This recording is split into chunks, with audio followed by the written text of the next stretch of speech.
So Dustin, in your eyes, what makes a good real estate investment? Start looking for the properties first. That's not the right thing. The first step that you need to do is find a city that has good inventory. And these are the properties that people want to rent or eventually buy. Cookie cutter type homes. For me, 3-bedroom, 2-bath, 1,200 to maybe 1,700 square feet. Not too small that families don't want to live there. Not too big that it's going to have extra walls to paint and extra toilets to fix and all that sort of stuff. You want a great cookie cutter type home.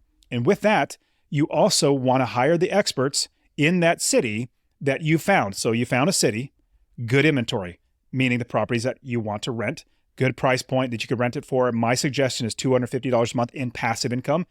Once you found that city with good inventory, then you will move on to building the business. Actually, let me give you a quick analogy of what this looks like. So if you're going to start a convenience store, a convenience store, soda machines and candy bars and all the good stuff, well, you're not going to sign a lease on a location, open the doors, and set a box of candy bars in there on the ground.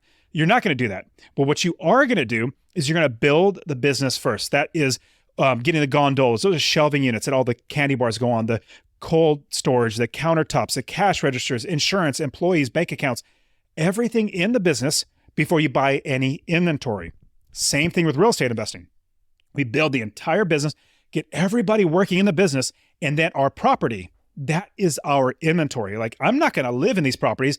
In fact, 30 plus properties that I own now, I've only seen one of them before I bought them. All of them I sight unseen. I don't even look at them other than through pictures.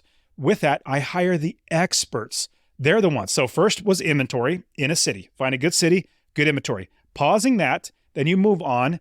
Well, I have experts in that city that are going to run the business for me, the right property managers, contractors, insurance agents, all these other things in the business. Then we move on to financing. And a lot of people quickly will jump into, well, Dustin, I don't have any money. Well, we can get past that. They might think, well, Dustin, I have bad credit. Well, we can get past that. In fact, I've literally done 15 different ways to get financing. Literally 15 different ways, not just a mortgage or hard money lending. There's so many different ways, but that's not that hard. We'll get past that.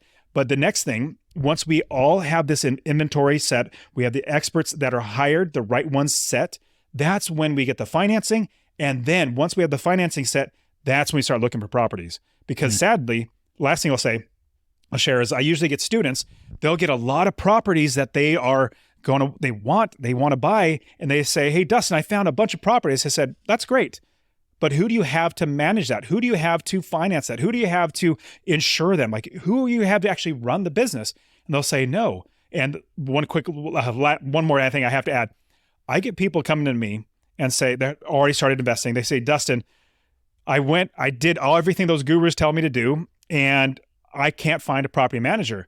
And the reason why is because they didn't build the business first. Now, because what happens is in a city, there's a lot of bad areas and a lot of good areas.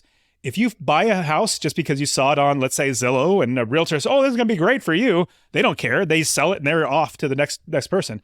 And then you try to find property managers. And then they say, you call a property manager, hey, property manager, I have this property. I'm looking to rent out.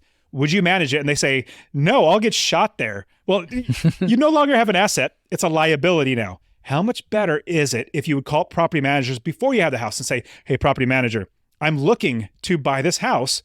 Would you manage it for me? And how much would it rent for? What's the vacancy factor? What are the clientele, like the tenants like? And they explain how much we could rent it for. They'll explain it all to you, or they'll say, I won't manage it. That helps you. That's expert information. So the biggest thing, building the business, with that, making sure you have the right inventory and the right people in the business doing the work for you. Definitely. And I love that thought. So to reiterate, it sounds like it's focusing on a city, next building the team. And you mentioned a few key players on that team, especially early on, like the property manager, and just getting their thoughts and opinions and if they would truly manage the property. Then you move to financing and explore the 15 options. And you've done episodes on that. So go check those out. And you can kind of explore the different options that Dustin can put out there for potential financing.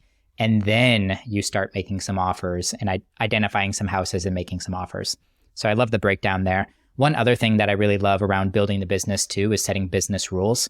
So for example, I know one of your rules is you empower property managers. If the expense is less than $200, just take care of it.